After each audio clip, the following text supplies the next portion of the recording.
ਅੰਮ੍ਰਿਤ ਸ਼ਬਦ ਗੁਰੂ ਗ੍ਰੰਥ ਸਾਹਿਬ ਜੀ ਦੀ ਪਾਵਨ ਬਾਣੀ ਦੇ ਅੰਦਰ ਬਹੁਤ ਵਾਰ ਆਇਆ ਹੈ।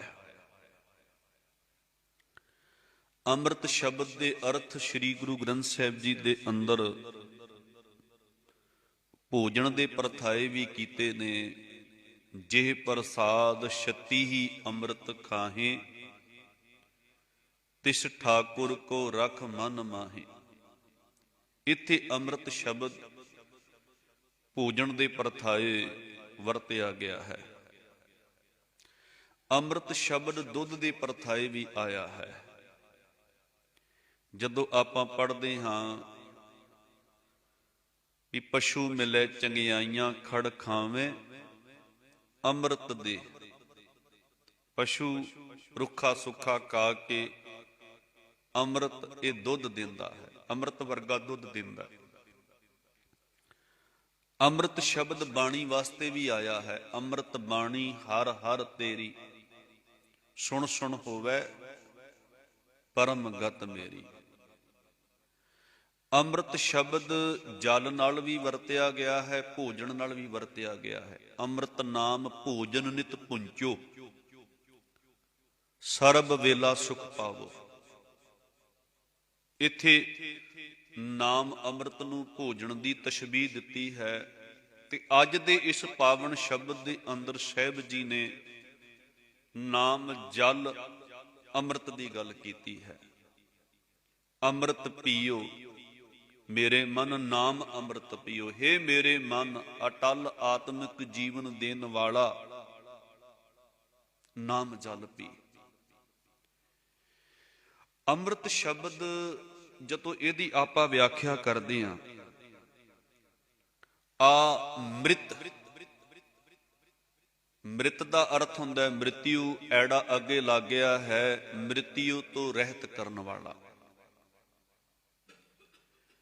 ਵੇਖੋ ਜੀ, ਇੱਕ ਸਰੀਰਿਕ ਜੀਵਨ ਹੈ ਤੇ ਇੱਕ ਆਤਮਿਕ ਰੂਹਾਨੀਅਤ ਦਾ ਜੀਵਨ ਹੈ। ਸੰਸਾਰ ਦੇ ਵਿੱਚ ਲੋਕ ਆਪਣੇ ਆਪ ਨੂੰ ਸਦਾ ਲਈ ਅਮਰ ਕਰਨ ਦੇ ਵਾਸਤੇ, ਜਿਉਂਦਾ ਰੱਖਣ ਦੇ ਵਾਸਤੇ ਸਦੀਵੀ ਤੌਰ ਤੇ ਅੰਮ੍ਰਿਤ ਦੀ ਭਾਲ ਮੁੱਦਤਾਂ ਤੋਂ ਕਰਦੇ ਰਹੇ ਨੇ। ਇੱਕ ਸਾਖੀ ਵੀ ਐਸੀ ਆਪ ਜੀ ਨੇ ਕਈ ਵਾਰਾਂ ਸੁਣੀ ਹੋਵੇਗੀ। ਕੋਈ ਉਹਨੂੰ ਸਿਕੰਦਰ ਦੇ ਨਾਲ ਜੋੜਦਾ ਹੈ, ਕੋਈ ਉਹਨੂੰ ਹੋਰ ਕਿਸੇ ਰਾਜੇ ਦੇ ਨਾਲ ਜੋੜਦਾ ਹੈ, ਪਰ ਬਹੁ ਚਰਚਿਤ ਉਹ ਸਿਕੰਦਰ ਦੇ ਨਾਲ ਜੋੜੀ ਗਈ ਹੈ। ਵੀ ਸਿਕੰਦਰ ਦੇ ਮਨ ਵਿੱਚ ਇੱਕ ਖਿਆਲ ਆਇਆ ਵੀ ਮੈਨੂੰ ਕੋਈ ਐਸਾ ਅੰਮ੍ਰਿਤ ਦਾ ਚਸ਼ਮਾ ਪ੍ਰਾਪਤ ਹੋਵੇ, ਅੰਮ੍ਰਿਤ ਮਿਲੇ, ਜਿਹਨੂੰ ਪੀ ਕੇ ਮੈਂ ਸਦਾ ਲਈ ਅਮਰ ਹੋ ਜਾਵਾਂ। ਤੇ ਕਹਾਣੀਕਾਰ ਲਿਖਦੇ ਨੇ, ਉਹ ਭਾਲਦਾ ਭਾਲਦਾ ਉਹ ਉਸ ਅੰਮ੍ਰਿਤ ਦੇ ਚਸ਼ਮੇ ਦੇ ਕੋਲ ਚਲਿਆ ਗਿਆ ਤੇ ਜਦੋਂ ਪਹੁੰਚਿਆ ਬੜਾ ਖੁਸ਼ ਹੋਇਆ ਵੀ ਮੈਨੂੰ ਉਹ ਚਸ਼ਮਾ, ਉਹ ਅੰਮ੍ਰਿਤ ਦਾ ਸਰੋਵਰ ਲੱਭ ਗਿਆ ਹੈ। ਇਹਦੇ ਵਿੱਚੋਂ 2 ਘੁੱਟ 2 ਬੂੰਦਾਂ ਪੀਆਂਗਾ, ਸਦਾ ਲਈ ਅਮਰ ਹੋ ਜਾਵਾਂਗਾ। ਜਦੋਂ ਲੱਗਾ ਪੀਣ, ਉੱਥੇ ਇੱਕ ਹੰਸ ਸੀ। ਉਹ ਸਰੀਰ ਕਰਕੇ ਬੜੀ ਮਾੜੀ ਹਾਲਤ ਸੀ ਉਸਦੀ, ਪਾਕ ਸਿਮ ਰਹੀ ਸੀ, ਲਹੂ ਸਿਮ ਰਿਹਾ ਸੀ, ਗਲਿਆ ਉਹਦਾ ਸਰੀਰ। ਉਹਨੇ ਉਸ ਸਿਕੰਦਰ ਨੂੰ ਟੋਕਿਆ, ਰੋਕਿਆ, ਕਹਿਣ ਲੱਗੇ ਨਾ ਪੀ, ਪਛਤਾਏਗਾ ਮੇਰੇ ਵਾਂਗੂ। ਕਹਿਣ ਲੱਗੇ ਕਿਉਂ? ਮੈਂ ਤੇ ਅਮਰ ਹੋਣ ਵਾਸਤੇ ਆਇਆ,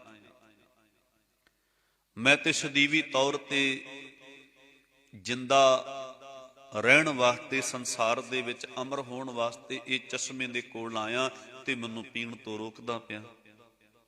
ਕਹਿਣ ਲੱਗੇ ਨਾ ਪੀ, ਬੜਾ ਪਛਤਾਏਗਾ। ਕਹਿਣ ਲੱਗੇ ਕਿਉਂ? ਕਹਿਣ ਲੱਗੇ ਮੈਂ 2 ਬੂੰਦਾਂ ਪੀਤੀਆਂ ਸਨ ਤੇਰੇ ਵਾਂਗੂ, ਇਹ ਖਿਆਲ ਮਨ ਵਿੱਚ ਪਾਲ ਕੇ ਕਿ ਮੈਨੂੰ ਵੀ ਮੌਤ ਨਾ ਆਵੇ। ਅੱਜ ਮੇਰੇ ਸਰੀਰ ਦੀ ਹਾਲਤ ਵੇਖ, ਮੌਤ ਨਹੀਂ ਆਉਂਦੀ, ਮੌਤ ਮੰਗਦਾ ਵਾਂ, ਆਵੇ ਵੀ ਕਿਵੇਂ? ਕਿਉਂਕਿ ਮੈਂ ਬੂੰਦਾਂ ਪੀ ਲਈਆਂ ਨੇ। ਭਲਕੇ ਮੌਤ ਲਈ ਤਰਲੇ ਲਵੇਂਗਾ, ਤੜਫੇਂਗਾ, ਨਾ ਪੀ। ਮੇਰੀ ਹਾਲਤ ਵੇਖ ਲਾ, ਜੇ ਤੈਨੂੰ ਨਹੀਂ ਯਕੀਨ ਆਉਂਦਾ। ਤੇ ਉਹਦੀ ਜਦੋਂ ਹਾਲਤ ਵੇਖੀ ਤਰਸਯੋਗ, ਤੇ ਸਿਕੰਦਰ ਨੇ ਉਹ ਬੂੰਦਾਂ ਨਾ ਪੀਤੀਆਂ, ਉਹ ਅੰਮ੍ਰਿਤ ਨਾ ਪੀਤਾ। ਵੈਸੇ ਇੱਕ ਕਹਾਣੀ ਬਣੀ ਹੈ, ਪੂਰੇ ਸੰਸਾਰ ਦੇ ਵਿੱਚ ਕੋਈ ਐਸਾ ਚਸ਼ਮਾ ਨਹੀਂ, ਜੇ ਹੁੰਦਾ ਤੇ ਲੋਕ ਸੰਸਾਰਿਕ ਸੁੱਖਾਂ ਦੀ ਖਾਤਰ ਕਿਤੇ ਕਿਤੇ ਚਲੇ ਜਾਂਦੇ ਨੇ। ਜਿੰਨਾ ਮਰਜੀ ਕਠਨ ਤੋਂ ਕਠਨ ਰਸਤਾ ਹੋਵੇ, ਤੇ ਐਸਾ ਅੰਮ੍ਰਿਤ ਤੇ ਬੰਦਿਆਂ ਨੇ ਹੁਣ ਤੱਕ ਲੱਭ ਲੈਣਾ ਸੀ, ਉਹ ਚਸ਼ਮਾ ਲੱਭ ਲੈਣਾ ਸੀ। ਪਰ ਇੱਕ ਕਹਾਣੀ ਬਣੀ ਹੈ। ਪਹਿਲੀ ਗੱਲ, ਦੁਨੀਆ ਦੇ ਵਿੱਚ ਕੋਈ ਐਸਾ ਅੰਮ੍ਰਿਤ ਹੈ ਹੀ ਨਹੀਂ ਜਿਹੜਾ ਮਨੁੱਖ ਨੂੰ ਸਰੀਰਕ ਮੌਤ ਵੱਲੋਂ ਬੇਪਰਵਾਹ ਕਰ ਦੇਵੇ ਜਾਂ ਸਰੀਰਕ ਮੌਤ ਵੱਲੋਂ ਅਮਰ ਕਰ ਦੇਵੇ। ਕੋਈ ਦੁਨੀਆ ਦੇ ਵਿੱਚ ਐਸਾ ਅੰਮ੍ਰਿਤ ਹੈ ਹੀ ਨਹੀਂ ਵੀ ਮਨੁੱਖ ਸੰਸਾਰ ਵਿੱਚ ਜਿਸ ਨੇ ਜਨਮ ਲਿਆ ਤੇ ਉਹਨੇ ਉਹ ਅੰਮ੍ਰਿਤ ਦੀਆਂ ਬੂੰਦਾਂ ਪੀ ਲਈਆਂ ਤੇ ਉਹਨੂੰ ਦੁਬਾਰਾ ਮੌਤ ਹੀ ਨਹੀਂ ਆਈ। ਇੱਥੇ ਤੇ ਗੁਰੂ ਮਹਾਰਾਜ ਜੀ ਕਹਿੰਦੇ ਨੇ, ਜੋ ਉਪਜਿਓ ਸੋ ਬਿਨਸ ਹੈ, ਪਰੋ ਆਜ ਕਹਿ ਕਾ। ਗੁਰੂ ਜੀ ਕਹਿੰਦੇ, ਜੋ ਚੀਜ਼ ਪੈਦਾ ਹੋਈ ਹੈ ਉਹਨੇ ਸਮਾਂ ਪਾ ਕੇ ਮੁੱਕਣਾ ਹੈ। ਰਹਿਣ ਨਾ ਪਾਵੇ ਸੁਰ ਨਰ ਦੇਵਾ, ਊਠ ਸੁਧਾਰੇ ਕਰ ਮਨ ਜਨ ਸੇਵਾ। ਵੀ ਭਾਵੇਂ ਕੋਈ ਦੇਵ ਗਣ ਹੈ, ਭਾਵੇਂ ਕੋਈ ਭਗਤੀ ਕਰਨ ਵਾਲਾ ਹੈ, ਭਾਵੇਂ ਕੋਈ ਆਸਤਕ ਹੈ ਤੇ ਭਾਵੇਂ ਕੋਈ ਨਾਸਤਕ ਹੈ, ਤੇ ਭਾਵੇਂ ਕੋਈ ਰਿਸ਼ੀ ਮੁਨੀ ਸੰਨਿਆਸੀ ਬ੍ਰਹਮਚਾਰੀ ਹੈ, ਕਹਿੰਦੇ ਨੇ ਸਾਰਿਆਂ ਨੇ ਸਰੀਰਕ ਚੋਲਾ ਛੱਡ ਕੇ ਜਾਣਾ।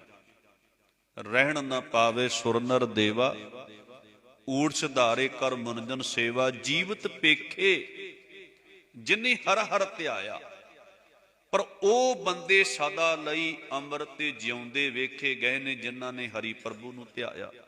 ਇਹ ਕਿਸ ਤਰ੍ਹਾਂ ਦੇ ਜਿਉਂਦੇ ਬੰਦੇ ਨੇ ਜੀ? ਉਹ ਮਰਨ ਤੋਂ ਬਾਅਦ ਵਿੱਚ ਵੀ ਅਮਰ ਹੋ ਗਏ। ਉਹਨਾਂ ਨੇ ਪ੍ਰਭੂ ਦੇ ਨਾਮ ਨੂੰ ਸਿਮਰਿਆ, ਸਰੀਰ ਤੇ ਉਹਨਾਂ ਨੂੰ ਵੀ ਛੱਡਣਾ ਪਿਆ, ਪਰ ਕਰਨੀ ਐਸੀ ਕਰ ਗਏ, ਜੀਵਨ ਐਸਾ ਜੀ ਗਏ, ਸਦਾ ਲਈ ਅਮਰ ਹੋ ਗਏ। ਜੀਵਤ ਪੇਖੇ ਜਿਨੀ ਹਰ ਹਰ ਧਿਆਇਆ, ਜਿਉਂਦਿਆਂ ਜੀ ਉਹਨਾਂ ਨੂੰ ਸਰੀਰ ਵਿੱਚ ਰਹਿੰਦਿਆਂ ਹੋਇਆਂ ਆਤਮਿਕ ਮੌਤ ਨਾ ਹੋ ਸਕੀ। ਜ਼ਮੀਰ ਦੀ ਮੌਤ ਨਹੀਂ ਉਹ ਮਰੇ, ਰੂਹਾਨੀਅਤ ਦੀ ਮੌਤ ਨਹੀਂ ਉਹ ਮਰੇ। ਤੇ ਗੁਰੂ ਜੀ ਕਹਿੰਦੇ, ਮੈਂ ਉਹਨਾਂ ਨੂੰ ਜਿਉਂਦੇ ਵੇਖਿਆ। ਬਾਬਾ ਬੁੱਢਾ ਜੀ ਵਰਗੀ ਹਸਤੀ, ਭਾਈ ਮਨਸੁਖ ਜੀ ਵਰਗੀ ਹਸਤੀ, ਭਾਈ ਭਗੀਰਥ ਜੀ ਵਰਗੀ ਹਸਤੀ, ਬੜੇ ਸਿੱਖ ਨੇ। ਬਾਬਾ ਬਿਧੀ ਚੰਦ ਜੀ ਵਰਗੀ ਹਸਤੀ, ਭਾਈ ਗੁਰਦਾਸ ਜੀ ਵਰਗੀ ਹਸਤੀ, ਸਾਈਂ ਦਾਸ ਜੀ ਵਰਗੀ ਹਸਤੀ, ਕਈ ਹਸਤੀਆਂ ਨੇ। ਬਾਬਾ ਕਬੀਰ ਸਾਹਿਬ ਜੀ ਖੁਦ ਕਹਿੰਦੇ, ਮੈਂ ਨਾ ਮਰੋ ਮਰਬੋ ਬਦ ਸੰਸਾਰਾ, ਅਬ ਮੋਇ ਮਿਲਿਓ ਹੈ ਜੀਆਵਨ ਹਾਰਾ। ਮੈਂ ਕਿਉਂ ਮਰਾਂ ਪਈ, ਸਾਰਾ ਸੰਸਾਰ। ਕਬੀਰ ਮਰਤਾ ਮਰਤਾ ਜਗ ਮੁਆ, ਮਰ ਭੇ ਨਾ ਜਾਣਿਆ ਕੋਏ, ਐਸੀ ਮਰਨੀ ਜੇ ਮਰੇ ਬਹੁਰ ਨਾ ਮਰਨਾ ਹੋਏ। ਸਾਰਾ ਸੰਸਾਰ ਤਿਲ ਤਿਲ ਕਰਕੇ ਮਰਦਾ ਹੈ, ਵਾਰ ਵਾਰ ਜੰਮਦਾ ਤੇ ਵਾਰ ਵਾਰ ਮਰਦਾ। ਇਹ ਮਨ ਦੀ ਮੌਤ ਦੀ ਗੱਲ ਕੀਤੀ ਜਾ ਰਹੀ ਹੈ, ਇਹ ਆਤਮਿਕ ਜੀਵਨ ਦੀ ਮੌਤ ਦੀ ਗੱਲ ਕੀਤੀ ਜਾ ਰਹੀ ਹੈ। ਮਨੁੱਖ ਰੂਹਾਨੀਅਤ ਪੱਖੋਂ ਮਰ ਗਿਆ, ਸਰੀਰਕ ਤਲ ਕਰਕੇ ਤੇ ਜਿਉਂਦਾ ਹੈ, ਪਰ ਅੰਦਰੋਂ ਮਰਿਆ ਹੋਇਆ, ਜ਼ਮੀਰ ਕਰਕੇ ਮੌਤ ਹੋਈ ਪਈ ਹੈ।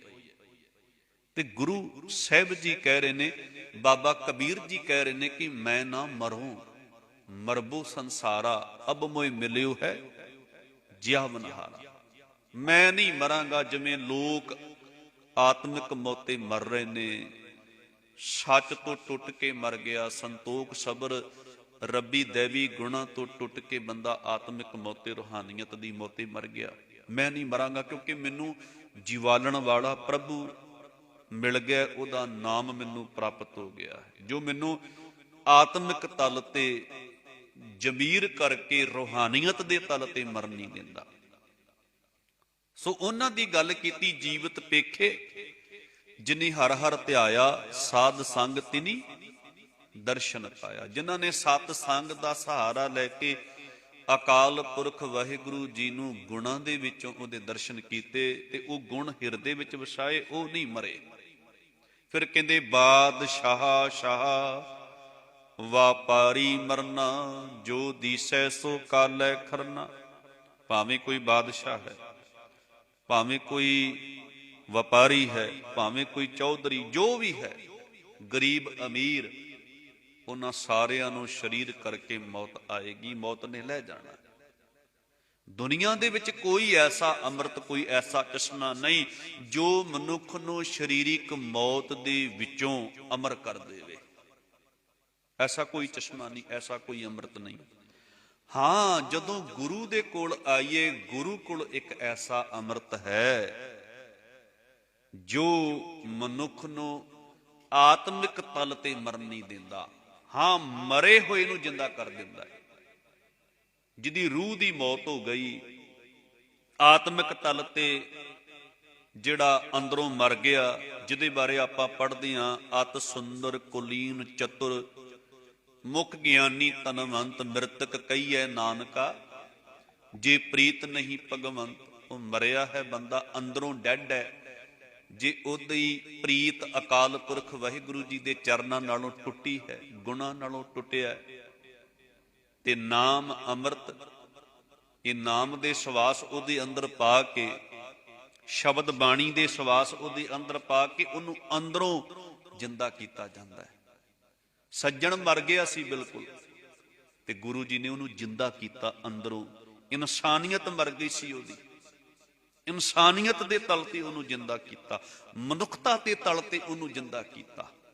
ਗੁਰੂ ਕੋਲ ਐਸਾ ਅੰਮ੍ਰਿਤ ਹੈ ਜਿਹਦੀ ਰੋਜ਼ਾਨਾ ਆਪਾਂ ਉਸਤਤ ਕਰਦੇ ਹਾਂ। ਸੁਰ ਨਰ ਮੋਨ ਜਨ ਅੰਮ੍ਰਿਤ ਖੋਜਦੇ, ਸੋ ਅੰਮ੍ਰਿਤ ਗੁਰ ਤੇ ਪਾਇਆ। ਪਾਇਆ ਅੰਮ੍ਰਿਤ ਗੁਰ ਕਿਰਪਾ ਕੀਨੀ, ਸੱਚਾ ਮਨ ਵਸਾਇਆ। ਕਹਿੰਦੇ ਦੇਵਤੇ, ਰਿਸ਼ੀ, ਮੁਨੀ ਅਟਲ ਆਤਮਿਕ ਜੀਵਨ ਦੇਣ ਵਾਲੇ ਉਸ ਅੰਮ੍ਰਿਤ ਦੀ ਭਾਲ ਮੁੱਦਤਾਂ ਤੋਂ ਕਰਦੇ ਰਹੇ ਨੇ ਵੀ ਸਾਨੂੰ ਐਸਾ ਕੋਈ ਅੰਮ੍ਰਿਤ ਦਾ ਚਸ਼ਮਾ ਮਿਲੇ, ਅੰਤਰ ਆਤਮੇ ਸੁਖੀ ਵੀ ਕਰ ਜਾਏ ਤੇ ਅਮਰ ਵੀ ਕਰ ਜਾਏ। ਪਰ ਉਹ ਅੰਮ੍ਰਿਤ ਕਿੱਥੋਂ ਮਿਲਦਾ ਹੈ? ਗੁਰੂ ਦੇ ਕੋਲੋਂ। ਉਹ ਸਦੀਵੀ ਸੁਖ ਕਿੱਥੋਂ ਮਿਲਦਾ ਹੈ? ਗੁਰੂ ਦੇ ਕੋਲੋਂ। ਤੇ ਗੁਰੂ ਅਮਰਦਾਸ ਜੀ ਕਹਿ ਰਹੇ ਨੇ ਕਿ ਸੁਰ ਨਰ ਮਨ ਜਨ ਅੰਮ੍ਰਿਤ ਖੋਜਦੇ, ਸੋ ਅੰਮ੍ਰਿਤ ਗੁਰ ਤੇ ਪਾਇਆ। ਪਾਇਆ ਅੰਮ੍ਰਿਤ ਗੁਰ ਕਿਰਪਾ ਕੀਨੀ, ਸੱਚਾ ਮਨ ਵਸਾਇਆ। ਜੀ ਜੰਤ ਸਭ ਤੁਧ ਉਪਾਏ, ਇਕ ਵੇਕ ਪਰਸਣ ਆਇਆ। ਕਹਿੰਦੇ ਹੈ ਅਕਾਲ ਪੁਰਖ ਵਾਹਿਗੁਰੂ ਜੀ, ਤੁਸੀਂ ਸਾਰੇ ਜੀਵ ਜੰਤ ਪੈਦਾ ਕੀਤੇ ਨੇ, ਤੇ ਕਹਿੰਦੇ ਨੇ ਆਪ ਹੀ ਇਹਨਾਂ ਜੀਵਾਂ ਜਨਤਾਂ ਨੂੰ ਪ੍ਰੇਰਣਾ ਦੇ ਕੇ ਗੁਰੂ ਚਰਨਾਂ ਨਾਲ ਜੋੜਨਾ, ਤੇ ਉਹ ਗੁਰੂ ਦੇ ਚਰਨ ਪਰਸ ਕੇ ਤੇਰੇ ਤੱਕ ਪਹੁੰਚਦੇ ਨੇ। ਜੀ ਜੰਤ ਸਭ ਤੁਧ ਉਪਾਏ, ਇੱਕ ਵੇਖ ਪਰਸਣ ਆਇਆ। ਫਿਰ ਕਹਿੰਦੇ ਲੱਭ ਲੋਭ ਹੰਕਾਰ ਚੂਕਾ, ਸਤਿਗੁਰੂ ਭਲਾ ਪਾਇਆ। ਆ ਜਿਹੜੇ ਆਤਮਿਕ ਮੌਤ ਲਿਆਉਣ ਵਾਲੇ ਸਨ ਨਾ, ਜ਼ੁਬਾਨ ਦੇ ਚਸਕੇ, ਲੋਭ ਹੋ ਗਿਆ, ਹੰਕਾਰ ਹੋ ਗਿਆ, ਕਾਮ ਹੋ ਗਿਆ, ਵਾਸ਼ਨਾ ਹੋ ਗਈ, ਇਹ ਗੁਰੂ ਨੇ ਅੰਦਰੋਂ ਖਤਮ ਕਰ ਦਿੱਤੇ, ਹਟਾ ਦਿੱਤੇ, ਪਾਸੇ ਕਰ ਦਿੱਤੇ, ਤੇ ਫਿਰ ਅੰਦਰ ਅੰਮ੍ਰਿਤ ਵਸ ਗਿਆ। ਲੱਭ ਲੋਭ ਹੰਕਾਰ ਚੂਕਾ, ਸਤਿਗੁਰੂ ਭਲਾ ਪਾਇਆ। ਸਤਿਗੁਰੂ ਪਿਆਰਾ ਲੱਗਣ ਲੱਗ ਪਿਆ। ਗੁਰੂ ਦਾ ਗਿਆਨ, ਗੁਰੂ ਦਾ ਉਪਦੇਸ਼ ਉਹਦੇ ਨਾਲ ਪਿਆਰ ਬਣ ਗਿਆ, ਸਿੱਖਿਆ ਨਾਲ ਪਿਆਰ ਬਣ ਗਿਆ।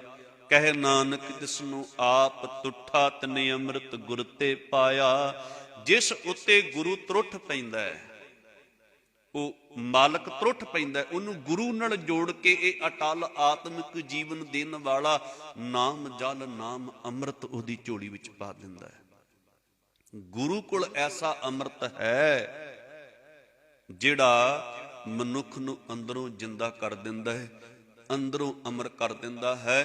ਤੇ ਬੰਦਾ ਸਰੀਰ ਛੱਡ ਕੇ ਵੀ ਜਾਵੇ ਤਾਂ ਵੀ ਸੰਸਾਰ ਵਿੱਚ ਅਮਰ ਹੋ ਜਾਂਦਾ ਹੈ।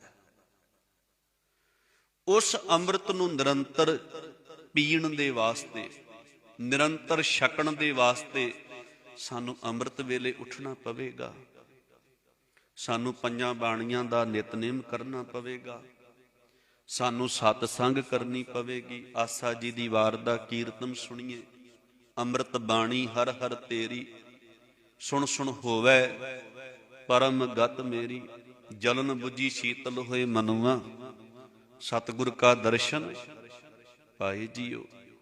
ਸਾਨੂੰ ਸਹਿਜ ਪਾਠ ਕਰਨਾ ਪਏਗਾ ਉਸ ਅੰਮ੍ਰਿਤ ਦੇ ਨਾਲ ਜੁੜਨ ਦੇ ਵਾਸਤੇ, ਉਸ ਅੰਮ੍ਰਿਤ ਨੂੰ ਰੋਜ਼ਾਨਾ ਪੀਣਾ। ਕਈ ਵਾਰੀ ਆਪਾਂ ਨਾ ਇਹ ਸ਼ਬਦ ਵਰਤਦੇ ਆ, ਮੈਨੂੰ 15 ਸਾਲ ਹੋ ਗਏ ਨੇ ਮੈਂ ਅੰਮ੍ਰਿਤ ਛਕਿਆ। ਨਹੀਂ, ਤੂੰ ਖੰਡੇ ਬਾਟੇ ਦੀ ਪੌੜ ਲਈ ਸੀ। ਤੂੰ ਉਦੋਂ ਗੁਰੂ ਦੇ ਨਾਲ ਇੱਕ ਕਮਿਟਮੈਂਟ ਕੀਤਾ ਸੀ, ਇੱਕ ਪ੍ਰਣ ਕੀਤਾ ਸੀ, ਗੁਰੂ ਜੀ ਅੱਜ ਤੋਂ ਮੈਂ ਪੰਜਾਂ ਪਿਆਰਿਆਂ ਦੇ ਕੋਲੋਂ, ਤੇਰੇ ਰੂਪ ਪੰਜਾਂ ਪਿਆਰਿਆਂ ਦੇ ਕੋਲੋਂ ਇਹ ਖੰਡੇ ਬਾਟੇ ਦੀ ਪਹੁੜ ਲੈ ਕੇ ਮੈਂ ਪ੍ਰਣ ਕਰਦਾ ਵਾਂ, ਮੈਂ ਆਪਣਾ ਰਹਿੰਦਾ ਹੋਇਆ ਜੀਵਨ ਸਮੁੱਚਾ ਗੁਰੂ ਗ੍ਰੰਥ ਸਾਹਿਬ ਜੀ ਦੇ ਲੇਖੇ ਲਾ ਕੇ ਜਿਉਵਾਂਗਾ। ਮੈਂ ਰਹਿਤਾਂ ਬਹਿਤਾਂ ਦਾ ਧਾਰਨੀ ਹੋਵਾਂਗਾ। ਅੰਮ੍ਰਿਤ ਛਕਣਾ ਕੀ ਹੈ? ਅੰਮ੍ਰਿਤ ਛਕਣਾ ਹੈ ਗੁਰੂ ਜੀ ਦੇ ਨਾਲ ਕਮਿਟਮੈਂਟ ਕਰਨੀ, ਪ੍ਰਣ ਕਰਨਾ ਵੀ ਮੈਂ ਅੱਜ ਤੋਂ ਬਾਅਦ ਵਿੱਚ ਆਪਣਾ ਸਮੁੱਚਾ ਜੀਵਨ ਗੁਰੂ ਗ੍ਰੰਥ ਸਾਹਿਬ ਜੀ ਦੇ ਅਨੁਸਾਰ ਜਿਉਵਾਂਗਾ। ਜੋ ਰਹਿਤਾਂ ਬਹਿਤਾਂ ਮੈਨੂੰ ਪੰਜਾਂ ਪਿਆਰਿਆਂ ਇਹ ਸਾਹਿਬਾਂ ਨੇ ਦਸੀਆਂ ਨੇ, ਇਹਨਾਂ ਰਹਿਤਾਂ ਬਹਿਤਾਂ ਦੇ ਮੁਤਾਬਕ ਜੀਵਨ ਜਿਉਵਾਂਗਾ। ਜੋ ਕਕਾਰ ਮੈਨੂੰ ਪਹਿਨਾਏ ਗਏ ਨੇ, ਇਹਨਾਂ ਦੇ ਵਿਚਲੇ ਗੁਣ ਸਮਝ ਕੇ ਉਹਨਾਂ ਦਾ ਧਾਰਨੀ ਹੋਵਾਂਗਾ। ਮੈਂ ਗੁਰੂ ਗ੍ਰੰਥ ਸਾਹਿਬ ਜੀ ਤੋਂ ਇਲਾਵਾ, ਦਸਾਂ ਪਾਤਸ਼ਾਹੀਆਂ ਤੋਂ ਇਲਾਵਾ ਹੋਰ ਮੈਂ ਆਪਣਾ ਸੀਸ ਕਿਸੇ ਅੱਗੇ ਨਹੀਂ ਝੁਕਾਵਾਂਗਾ। ਇੱਕ ਅਕਾਲ ਪੁਰਖ ਵਾਹਿਗੁਰੂ ਜੀ ਦਾ ਪੁਜਾਰੀ ਬਣ ਕੇ ਆਪਣੇ ਜੀਵਨ ਨੂੰ ਸਫਲ ਕਰਾਂਗਾ ਤੇ ਮੈਂ ਇਸ ਸਿੱਖੀ ਨੂੰ ਕੇਸਾਂ ਸਵਾਸਾਂ ਸੱਕ ਨਿਭਾਉਣ ਦਾ ਯਤਨ ਕਰਾਂਗਾ। ਗੁਰੂ ਜੀ ਜੇ ਲੋੜ ਪਵੇ ਤੇ ਮੈਂ ਕੌਮ ਪੰਥ ਆਪ ਜੀ ਦੇ ਵਾਸਤੇ ਆਪਣਾ ਸਿਰ ਵੀ ਲੇਖੇ ਲਾ ਦਿਆਂਗਾ, ਕੁਰਬਾਨ ਕਰ ਦਿਆਂਗਾ। ਇਹ ਅੰਮ੍ਰਿਤ ਛਕਣਾ ਕੀ ਹੈ? ਅੰਮ੍ਰਿਤ ਛਕਣਾ ਗੁਰੂ ਦੇ ਨਾਲ ਕਮਿਟਮੈਂਟ ਕਰਨਾ ਹੈ, ਗੁਰੂ ਦੇ ਹੁਕਮ ਦੀ ਪਾਲਣਾ ਕਰਨੀ, ਗੁਰੂ ਦੀ ਰਜ਼ਾ ਵਿੱਚ ਰਹਿਣਾ ਤੇ ਅੰਮ੍ਰਿਤ ਰੋਜ਼ਾਨਾ ਛਕਣਾ ਹੈ। ਅੱਜ ਤੋਂ ਬਾਅਦ ਮੈਂ ਰੋਜ਼ਾਨਾ ਹੀ ਅੰਮ੍ਰਿਤ ਪੀਵਾਂਗਾ। ਮੈਂ ਅੰਮ੍ਰਿਤ ਵੇਲੇ ਉੱਠ ਕੇ ਬਾਣੀਆਂ ਪੜਾਂਗਾ, ਰੋਜ਼ਾਨਾ ਅੰਮ੍ਰਿਤ ਪੀਵਾਂਗਾ। ਅੰਮ੍ਰਿਤ ਪੀਵੋ ਸਦਾ ਚਿਰ ਜੀਵੋ, ਹਰ ਸਿਮਰਤ ਅਨੰਦ ਅਨੰਤਾ, ਰੰਗ ਤਮਾਸ਼ਾ ਪੂਰਨ ਆਸਾ, ਕਬੇ ਨਾ ਵਿਆਪੈ ਚਿੰਤਾ। ਰੋਜ਼ਾਨਾ ਅੰਮ੍ਰਿਤ ਪੀਵਾਂਗਾ, ਰੋਜ਼ਾਨਾ ਆਤਮਿਕ ਆਨੰਦ, ਆਤਮਿਕ ਸੁੱਖ ਉਹਦੇ ਹੁਲਾਰਿਆਂ ਨੂੰ ਮਾਣਾਂਗਾ। ਸਿੱਖ ਨੇ ਅੰਮ੍ਰਿਤ ਰੋਜ਼ਾਨਾ ਪੀਣਾ ਹੈ, ਪਰ ਇਸ ਅੰਮ੍ਰਿਤ ਨਾਲ ਜੁੜਨ ਦੇ ਵਾਸਤੇ ਖੰਡੇ ਬਾਟੇ ਦੀ ਪੌੜ, ਉਹ ਅੰਮ੍ਰਿਤ ਛਕਣਾ ਬੜਾ ਜ਼ਰੂਰੀ ਹੈ। ਅਸਲ ਦੇ ਵਿੱਚ ਅੰਮ੍ਰਿਤ ਹਰ ਹਰ ਨਾਮ ਹੈ ਮੇਰੀ ਜਿੰਦੜੀਏ। ਅੰਮ੍ਰਿਤ ਗੁਰੂ ਦੀ ਬਾਣੀ ਹੈ, ਪਰਮੇਸ਼ਰ ਦਾ ਨਾਮ ਹੈ ਤੇ ਇਹਦੇ ਨਾਲ ਸਦੀਵੀ ਤੌਰ ਤੇ ਜੁੜਨ ਦੇ ਲਈ ਸਾਨੂੰ ਖੰਡੇ ਬਾਟੇ ਦੀ ਪੌੜ ਛਕਣੀ ਪਵੇਗੀ, ਪੰਜ ਕਕਾਰੀ ਵਰਦੀ ਪਹਿਨਣੀ ਪਵੇਗੀ। ਪੰਜਾਂ ਪਿਆਰਿਆਂ ਤੋਂ ਇਹ ਖੰਡੇ ਬਾਟੇ ਦੀ ਪੌੜ ਲੈ ਕੇ ਸਿੱਖੀ ਨੂੰ ਧਾਰਨ ਕਰਨਾ ਪਵੇਗਾ। ਇਹ ਕਮਿਟਮੈਂਟ ਹੈ ਆਪਣੇ ਆਪ ਨੂੰ ਗੁਰੂ ਦੇ ਚਰਨਾਂ ਵਿੱਚ ਨਿਸ਼ਾਵਰ ਕਰਨ ਦੇ ਲਈ। ਤੇ ਗੁਰਮੁਖੋ, ਗੁਰੂ ਘਰ ਦੇ ਵਿੱਚ ਥਾਂ, ਜਗ੍ਹਾ ਉਸ ਨੂੰ ਪ੍ਰਾਪਤ ਹੁੰਦੀ ਹੈ ਜਿਹੜਾ ਖੰਡੇ ਬਾਟੇ ਦੀ ਪੌੜ ਛਕ ਕੇ, ਪੰਜ ਕਕਾਰੀ ਵਰਦੀ ਪਹਿਨ ਕੇ, ਬਾਣੀ ਤੇ ਬਾਣੇ ਦਾ ਧਾਰਨੀ ਹੋ ਕੇ, ਰਹਿਤਾਂ ਬਹਿਤਾਂ ਦੇ ਵਿੱਚ ਰਹਿ ਕੇ, ਗੁਰੂ ਗ੍ਰੰਥ ਸਾਹਿਬ ਜੀ ਦੀ ਆਗਿਆ ਵਿੱਚ ਤੁਰ ਕੇ ਜੀਵਨ ਬਤੀਤ ਕਰਦਾ ਹੈ ਨਾ, ਉਹ ਗੁਰੂ ਗੋਬਿੰਦ ਸਿੰਘ ਜੀ ਦਾ ਪੁੱਤ ਬਣ ਜਾਂਦਾ ਹੈ। ਉਹਨੂੰ ਥਾਂ ਮਿਲ ਜਾਂਦੀ ਹੈ, ਗੁਰੂ ਗੋਬਿੰਦ ਸਿੰਘ ਜੀ ਦੇ ਹਿਰਦੇ ਵਿੱਚ ਉਹ ਬੈਠ ਜਾਂਦਾ ਹੈ ਤੇ ਗੁਰੂ ਗੋਬਿੰਦ ਸਿੰਘ ਜੀ ਉਹਦੇ ਹਿਰਦੇ ਵਿੱਚ ਬਹਿ ਜਾਂਦੇ ਨੇ। ਕਿਹਾ ਸੀ ਨਾ ਮੇਰੇ ਸੱਚੇ ਪਾਤਸ਼ਾਹ ਜੀ ਨੇ, ਖਾਲਸਾ ਮੇਰੋ ਰੂਪ ਹੈ ਖਾਸ, ਖਾਲਸੇ ਮੈਂ ਹੂੰ ਕਰੋ ਨਿਵਾਸ। ਵੀ ਮੇਰਾ ਟਿਕਾਣਾ ਖਾਲਸੇ ਵਿੱਚ ਹੈ ਤੇ ਖਾਲਸਾ ਮੇਰੇ ਅੰਦਰ ਹੈ। ਖਾਲਸਾ ਤੇ ਮੈਂ ਇੱਕੋ ਰੂਪ ਹਾਂ। ਤੇ ਗੁਰਮੁਖੋ, ਉਹਨਾਂ ਚਿਰ ਥਾਂ ਨਹੀਂ ਜੇ ਮਿਲੇਗੀ ਜਿੰਨਾ ਚਿਰ, ਉਹਨਾਂ ਚਿਰ ਟਿਕਾਣਾ ਨਹੀਂ ਜੇ ਮਿਲੇਗਾ ਜਿੰਨਾ ਚਿਰ ਕਲਗੀਆਂ ਵਾਲੇ ਦਾ ਹੁਕਮ ਨਹੀਂ ਆਪਾਂ ਮੰਨਦੇ, ਖੰਡੇ ਬਾਟੇ ਦੀ ਪੌਲ ਅੰਮ੍ਰਿਤ ਦੀ ਦਾਤ ਨਹੀਂ ਲੈਂਦੇ ਆਪਾਂ। ਵੇਖੋ ਚੌਧਰੀ ਡੱਲੇ ਦੀ ਗਾਥਾ ਤੁਸੀਂ ਕਈ ਵਾਰਾਂ ਸੁਣੀ ਹੋਵੇਗੀ। ਬਹੁਤ ਸਾਰੀ ਸੇਵਾ ਉਸਨੇ ਕੀਤੀ, ਔਖੀਆਂ ਘੜੀਆਂ ਦੇ ਵਿੱਚ ਆਪਣੇ ਆਪ ਨੂੰ ਖਤਰੇ ਵਿੱਚ ਪਾ ਕੇ ਗੁਰੂ ਗੋਬਿੰਦ ਸਿੰਘ ਮਹਾਰਾਜ ਜੀ ਨੂੰ ਆਪਣੇ ਘਰ ਵਿੱਚ ਸ਼ਰਨ ਦਿੱਤੀ। ਧਮਕੀਆਂ ਵੀ ਵਜ਼ੀਰ ਖਾਂ ਦੇ ਵੱਲੋਂ ਆਉਂਦੀਆਂ ਰਹੀਆਂ, ਪਰਵਾਹ ਨਾ ਕੀਤੀ ਉਸ ਗੁਰੂ ਕੇ ਲਾਲ ਨੇ। ਤੇ ਜਦੋਂ ਗੁਰੂ ਪਾਤਸ਼ਾਹ ਜੀ ਉਹਦੇ ਘਰ ਵਿੱਚੋਂ ਚੱਲਣ ਲੱਗੇ ਨਾ, ਗੁਰੂ ਜੀ ਕਹਿੰਦੇ, ਮੰਗ ਡੱਲਿਆ, ਗੁਰੂ ਨਾਨਕ ਦਾ ਘਰ ਤੇਰੇ ਤੋਂ ਤਰੁੱਠਾ ਹੈ, ਪ੍ਰਸੰਨ ਹੋਇਆ ਹੈ, ਜੋ ਮੰਗੇਗਾ ਉਹ ਦਿਆਂਗੇ। ਤੇ ਭਾਈ ਚੌਧਰੀ ਡੱਲਾ ਪਤਾ ਕੀ ਆਂਦਾ ਹੈ, ਬੜਾ ਸਿਆਣਾ ਸੀ, ਬੜੀ ਸੋਹਣੀ ਮੰਗ ਉਹਨੇ ਗੁਰੂ ਗੋਬਿੰਦ ਸਿੰਘ ਮਹਾਰਾਜ ਜੀ ਦੇ ਚਰਨਾਂ ਵਿੱਚ ਰੱਖੀ। ਕਹਿੰਦਾ, ਸੱਚੇ ਪਾਤਸ਼ਾਹ ਜੇ ਕੁਝ ਦੇਣਾ ਚਾਹੁੰਦੇ ਹੋ, ਤਰੁੱਠੇ ਹੋ, ਤੇ ਆਪਣੇ ਚਰਨਾਂ ਵਿੱਚ ਪੀੜੀ ਕੁ ਜਿੰਨੀ ਥਾਂ ਦੇ ਦਿਓ, ਹੋਰ ਕੁਝ ਨਹੀਂ ਚਾਹੀਦਾ। ਮਹਿਲ ਮਾੜੀਆਂ, ਧਨ ਪਦਾਰਥ, ਪੁੱਤਰ ਧੀਆਂ, ਜਾਇਦਾਦ, ਸਿਪਾਹੀ, ਸਭ ਕੁਝ ਮੇਰੇ ਕੋਲ ਹੈ, ਮੈਨੂੰ ਥਾਂ ਚਾਹੀਦੀ ਹੈ ਤੇਰੇ ਚਰਨਾਂ ਵਿੱਚ, ਆਹ ਥਾਂ ਕੋਈ ਨਹੀਂ। ਤੇ ਗੁਰੂ ਗੋਬਿੰਦ ਸਿੰਘ ਮਹਾਰਾਜ ਜੀ ਕਹਿੰਦੇ, ਥਾਂ ਤੇ ਉਸ ਨੂੰ ਮਿਲਦੀ ਹੈ ਜਿਹੜਾ ਖੰਡੇ ਬਾਟੇ ਦੀ ਪਹੁਲ ਛਕਦਾ ਹੈ, ਅੰਮ੍ਰਿਤ ਦੀ ਦਾਤ ਲੈਂਦਾ ਹੈ। ਬਾਣੀ ਤੇ ਬਾਣੇ ਦਾ ਧਾਰਨੀ ਹੁੰਦਾ ਹੈ, ਉਹਨੂੰ ਥਾਂ ਹੀ ਨਹੀਂ, ਉਹਦੇ ਵਾਸਤੇ ਤੇ ਮੇਰਾ ਹਿਰਦਾ ਖੁੱਲਾ ਹੈ, ਉਹ ਮੇਰੇ ਹਿਰਦੇ ਵਿੱਚ ਆ ਕੇ ਬਹਿ ਜਾਂਦਾ ਹੈ। ਤੇ ਉਸੇ ਦਿਨ ਹੀ ਕਹਿੰਦੇ ਨੇ 5 ਪਿਆਰੇ ਸਹਿਬਾਨ ਤਿਆਰ ਕੀਤੇ ਗਏ। ਗੁਰੂ ਗੋਬਿੰਦ ਸਿੰਘ ਮਹਾਰਾਜ ਜੀ ਦੇ ਪਾਵਨ ਪਵਿੱਤਰ ਹੱਥਾਂ ਤੋਂ ਰਹਿਮਤ ਹੋਈ। ਚੌਧਰੀ ਡੱਲੇ ਨੇ ਆਪਣੇ ਪਰਿਵਾਰ ਸਮੇਤ ਇੱਕ ਖੰਡੇ ਬਾਟੇ ਦੀ ਦਾਤ, ਪਹੁਲ ਅੰਮ੍ਰਿਤ ਦੀ ਦਾਤ ਲਈ, ਤੇ ਗੁਰੂ ਜੀ ਦਾ ਪੁੱਤ ਬਣ ਗਿਆ, ਡੱਲਾ ਸਿੰਘ ਬਣ ਗਿਆ। ਅੱਜ ਕਈ ਕਿੰਤੂ ਪਰੰਤੂ ਕਰਦੇ ਆ ਜੀ, ਅੰਮ੍ਰਿਤ ਛਕਣਾ ਕਿਉਂ ਜ਼ਰੂਰੀ ਆ ਜੀ, ਅੰਮ੍ਰਿਤ ਦੀ ਕੀ ਲੋੜ ਹੈ, ਮਨ ਸਾਫ਼ ਹੋਣਾ ਚਾਹੀਦਾ ਹੈ। ਬੰਦਾ ਪੁੱਛੇ, ਗੁਰੂ ਗੋਬਿੰਦ ਸਿੰਘ ਮਹਾਰਾਜ ਜੀ ਦੇ ਨਾਲੋਂ ਤੁਹਾਡਾ ਮਨ ਜ਼ਿਆਦਾ ਸਾਫ਼ ਆ? ਆਪਣੇ ਹੱਥੀ 5 ਪਿਆਰਿਆਂ ਨੂੰ ਖੰਡੇ ਬਾਟੇ ਦੀ ਪਹੁਲ ਇਹ ਦਾਤ ਦੇ ਕਰਕੇ ਬਾਅਦ ਵਿੱਚ ਖੁਦ ਗੁਰੂ ਗੋਬਿੰਦ ਸਿੰਘ ਮਹਾਰਾਜ ਜੀ ਉਹਨਾਂ 5 ਪਿਆਰਿਆਂ ਨੂੰ ਹੱਥ ਜੋੜ ਕੇ ਕਹਿੰਦੇ ਨੇ, ਖਾਲਸਾ ਪੰਥ ਜੀ, ਜਿਵੇਂ ਤੁਸੀਂ ਗੁਰੂ ਦੇ ਕੋਲੋਂ ਅੰਮ੍ਰਿਤ ਦੀ ਦਾਤ ਲੈ ਕੇ ਦਇਆ ਰਾਮ ਤੋਂ ਦਇਆ ਸਿੰਘ ਬਣੇ ਹੋ, ਧਰਮ ਚੰਦ ਤੋਂ ਧਰਮ ਸਿੰਘ ਬਣੇ ਹੋ, ਇਵੇਂ ਗੋਬਿੰਦ ਰਾਏ ਨੂੰ ਅੰਮ੍ਰਿਤ ਦੀ ਦਾਤ ਦੇ ਕਰਕੇ ਗੋਬਿੰਦ ਸਿੰਘ ਬਣਾ ਦਿਓ। ਗੁਰੂ ਖੁਦ ਦਾਤ ਲੈਂਦਾ ਹੈ ਅੰਮ੍ਰਿਤ ਦੀ, ਖੁਦ ਪੌਲ ਦੀ ਦਾਤ ਲੈਂਦਾ ਹੈ। ਕਿ ਗੁਰੂ ਗੋਬਿੰਦ ਸਿੰਘ ਜੀ ਦਾ ਹਿਰਦਾ ਸ਼ੁੱਧ ਨਹੀਂ ਸੀ, ਪਵਿੱਤਰ ਨਹੀਂ ਸੀ। ਸੋ ਸਾਨੂੰ ਇਹ ਕਿੰਤੂ ਪਰੰਤੂ ਨਹੀਂ ਕਰਨੇ ਚਾਹੀਦੇ। ਗੁਰੂ ਕੋਲ ਅੰਮ੍ਰਿਤ ਹੈ ਜਿਹੜਾ ਸਾਨੂੰ ਅੰਦਰੋਂ ਅਮਰ ਕਰਦਾ ਹੈ, ਪਰ ਇਸ ਅੰਮ੍ਰਿਤ ਨਾਲ ਨਿਰੰਤਰ ਜੁੜੇ ਰਹਿਣ ਦੇ ਵਾਸਤੇ ਸਾਨੂੰ ਖੰਡੇ ਬਾਟੇ ਦੀ ਪੌਲ ਲੈਣੀ ਜ਼ਰੂਰੀ ਹੈ, ਬਾਣੀ ਤੇ ਬਾਣੀ ਦਾ ਧਾਰਨੀ ਹੋਣਾ ਜ਼ਰੂਰੀ ਹੈ। ਸੋ ਮੈਂ ਗੱਲ ਕਰ ਰਿਹਾ ਸੀ, ਇੱਥੇ ਗੁਰੂ ਜੀ ਕਹਿ ਰਹੇ ਨੇ ਕਿ ਮੇਰੇ ਮਨ ਨਾਮ ਅੰਮ੍ਰਿਤ ਪੀਓ। ਹੇ ਮੇਰਿਆ ਮਨਾ,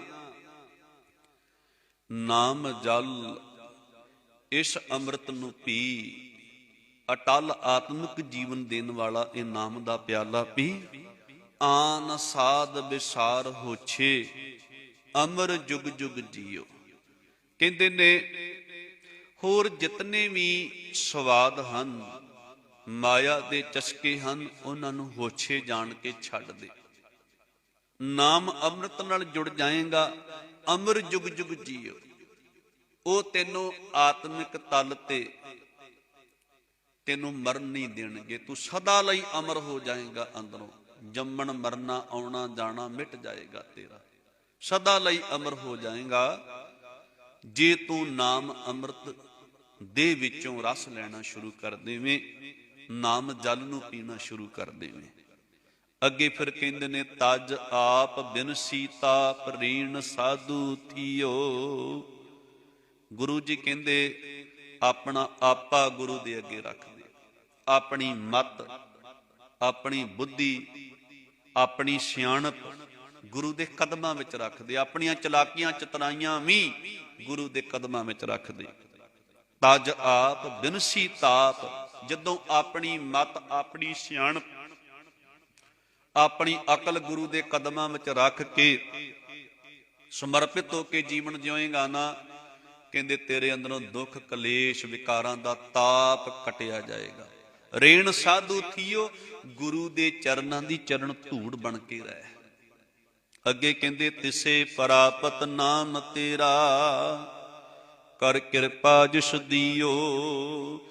ਕਹਿੰਦੇ ਵਾਹਿਗੁਰੂ ਜੀ ਤੁਹਾਡਾ ਨਾਮ ਜੋ ਅਟਲ ਆਤਮਿਕ ਜੀਵਨ ਦੇਣ ਵਾਲਾ ਹੈ, ਅਮਰ ਕਰਨ ਵਾਲਾ ਹੈ, ਕਹਿੰਦੇ ਨੇ ਉਸ ਨੂੰ ਪ੍ਰਾਪਤ ਹੁੰਦਾ ਹੈ ਜਿਹਦੇ ਉੱਤੇ ਕਿਰਪਾ ਕਰਕੇ ਤਰੁੱਠ ਕੇ ਜਿਹਨੂੰ ਨਾਮ ਦੀ ਦਾਤ ਦਿੰਦੇ ਹੋ, ਜਿਹੜਾ ਲੈਣ ਯੋਗ ਹੋ ਜਾਂਦਾ ਹੈ। ਪ੍ਰਭੂ ਤੇ ਨਾਮ ਦੇਣ ਨੂੰ ਤਿਆਰ ਹੈ, ਗੁਰੂ ਤੇ ਨਾਮ ਦੇਣ ਨੂੰ ਤਿਆਰ ਹੈ, ਪਰ ਅਸੀਂ ਲੈਣ ਨੂੰ ਤਿਆਰ ਨਹੀਂ ਹੁੰਦੇ। ਅਸੀਂ ਕੀ ਕਰਦੇ ਹਾਂ? ਬੀਜੇ ਬਿਖ ਮੰਗੈ ਅੰਮ੍ਰਿਤ। ਅਸੀਂ ਤੇ ਬਿਖ ਦੇ ਵਪਾਰੀ ਹਾਂ, ਅਸੀਂ ਤੇ ਵਿਕਾਰਾਂ ਵਿੱਚੋਂ ਰਸ ਲੈਣ ਵਾਸਤੇ ਲੈਂਦੇ ਹੋਏ ਬੜੇ ਖੁਸ਼ ਹਾਂ। ਅਸੀਂ ਨਾਮ ਅੰਮ੍ਰਿਤ ਦੇ ਪਿਆਲੇ ਨਾਲ ਜੁੜ ਕੇ ਰਾਜੀ ਨਹੀਂ। ਆ ਵੇਖੋ ਸਤ ਸੰਗ ਵਿੱਚੋਂ ਆ ਬਾਣੀ ਸੁਣਾ ਕੇ, ਕੀਰਤਨ ਸੁਣਾ ਕੇ, ਕਥਾ ਸੁਣਾ ਕੇ ਨਾਮ ਦਾ ਪਿਆਲਾ ਤੁਹਾਡੀ ਝੋਲੀ ਵਿੱਚ ਪਾਇਆ ਜਾਂਦਾ, ਨਾਮ ਦੀਆਂ ਘੁੱਟਾਂ ਤੁਹਾਨੂੰ ਦਿੱਤੀਆਂ ਜਾਂਦੀਆਂ ਨੇ। ਕਿੰਨੇ ਕੁ ਆਉਂਦੇ ਨੇ ਇੱਥੇ, ਕੋਈ ਅਖਾੜਾ ਬਾਹਰ ਲੱਗਿਆ ਹੋਵੇ, ਵੇਖੋ ਬਿਖ ਨੂੰ ਛਕਣ ਵਾਸਤੇ ਕੋਈ ਗਾਇਕ ਆਇਆ ਹੋਵੇ, ਕਿੰਨੇ ਜ਼ਹਿਰ ਨੂੰ ਫੱਕਣ ਵਾਸਤੇ ਬੰਦੇ ਆਉਂਦੇ ਆ। ਬੀਬੀਆਂ ਵੀ ਆਉਣਗੀਆਂ, ਸਾਡੇ ਬੱਚੇ ਵੀ ਆਉਣਗੇ, ਬੁੱਢੇ ਬਜ਼ੁਰਗ ਸਾਰੇ ਭੀੜਾਂ ਦੀਆਂ ਭੀੜਾਂ ਇਕੱਠੀਆਂ ਹੋਣਗੀਆਂ, ਕਿਉਂਕਿ ਅੰਮ੍ਰਿਤ ਦੇ ਵਪਾਰੀ ਘੱਟ ਨੇ, ਜ਼ਹਿਰ ਦੇ ਵਪਾਰੀ ਜ਼ਿਆਦਾ ਹੈ, ਬਿਖ ਦੇ ਵਪਾਰੀ ਜ਼ਿਆਦਾ ਹੈ। ਬਿਖਿਆ ਕਰਨ ਸੁਣਨ ਮਨ ਭੀਨਾ, ਹਰ ਜਸ ਸੁਣਤ ਆਲਸ ਮਨ ਕੀਨਾ। ਆ ਹਾਲਤ ਹੈ ਸਾਡੀ। ਗੁਰੂ ਨਾਮ ਅੰਮ੍ਰਿਤ ਇਹ ਦੇਣ ਨੂੰ ਤਿਆਰ ਹੈ, ਪਰ ਅਸੀਂ ਲੈਣ ਨੂੰ ਤਿਆਰ ਨਹੀਂ ਸੀ, ਵਪਾਰੀ ਨਹੀਂ। ਕਹਿੰਦੇ ਨੇ ਆਨ ਸਾਧ, ਕਹਿੰਦੇ ਨੇ ਤਿਸੇ ਪ੍ਰਾਪਤ ਨਾਮ ਤੇਰਾ, ਕਰ ਕਿਰਪਾ ਜਿਸ ਦੀਓ। ਫਿਰ ਅਖੀਰਲੇ ਬੰਦ ਵਿੱਚ ਕਹਿੰਦੇ ਆ ਨਾਮ ਇੱਕ ਰਸ ਰੰਗ ਨਾਮਾ, ਨਾਮ ਲਾਗੀ ਲਿਓ ਮੀਤ ਸਾਜਨ ਸਖਾ ਬੰਦਪ। ਹਰ ਏਕ ਨਾਨਕ ਕੀਓ। ਨਾਨਕ ਆਖਦਾ ਹੈ ਵੀ ਜਿਸ ਪ੍ਰਾਣੀ ਨੇ ਮਾਲਕ ਨੂੰ ਆਪਣਾ, ਪ੍ਰਭੂ ਨੂੰ ਆਪਣਾ ਮਿੱਤਰ, ਸੱਜਣ, ਭਰਾ ਸਭ ਕੁਝ ਮੰਨ ਲਿਆ, ਜਿਸਨੇ ਪ੍ਰਮਾਤਮਾ ਨੂੰ ਮਿੱਤਰ, ਸੱਜਣ, ਭਰਾ ਮੰਨ ਲਿਆ ਨਾ, ਫਿਰ ਕਹਿੰਦੇ ਨੇ ਉਹ ਪ੍ਰਭੂ ਦੇ ਨਾਮ ਦੇ ਵਿੱਚੋਂ ਰਸ ਲੈਂਦਾ ਹੈ। ਨਾਮ ਇੱਕ ਰਸ, ਉਹਦੇ ਵਾਸਤੇ ਪ੍ਰਮਾਤਮਾ ਦਾ ਨਾਮ ਹੀ ਸਾਰੇ ਦੁਨੀਆ